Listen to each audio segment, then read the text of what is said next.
I am doing the numerology for June 25th, 2024. If you add all those numbers together, you get the number 21.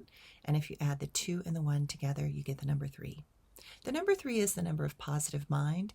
It's the number about reframing the negative to the positive, rolling with the punches, and having a sense of humor.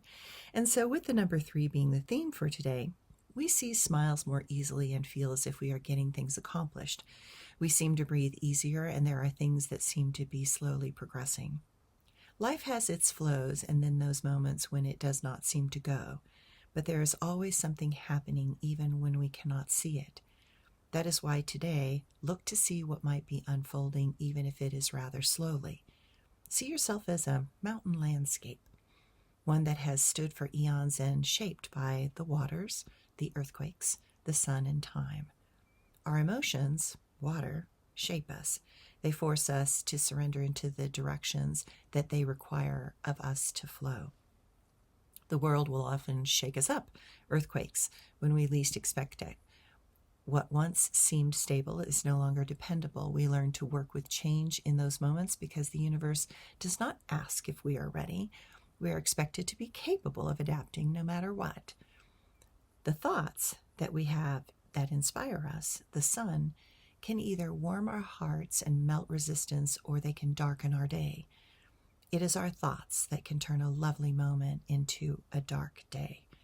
And then the gods of time shape us because beauty cannot be rushed, nuance cannot be fully appreciated, and love is a feeling that grows.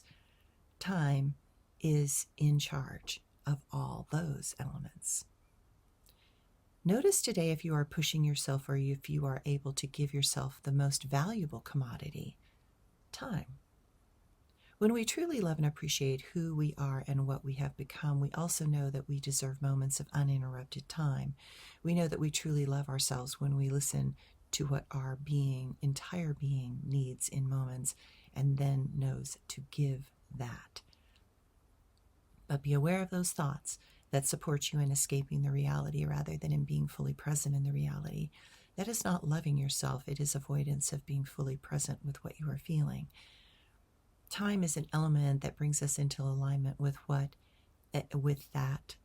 all that, if we are willing to open and connect with what really matters. Let's be clear. The game that you are playing does not really matter. It is the way you avoid dealing with what keeps calling your attention. Those social events that have no substance are also an avoidance. They are just allowing you to be immersed in so much noise that you cannot hear the longing of your own heart. Time calls you to presence in this moment, and only when one is fully immersed in the endless waves of time can we see our own being, beginnings and endings. Once you see that, then you recognize that the path always was and will forever be the path of joy, love, and positive energy. That is the gift of this number 3 day. Enjoy.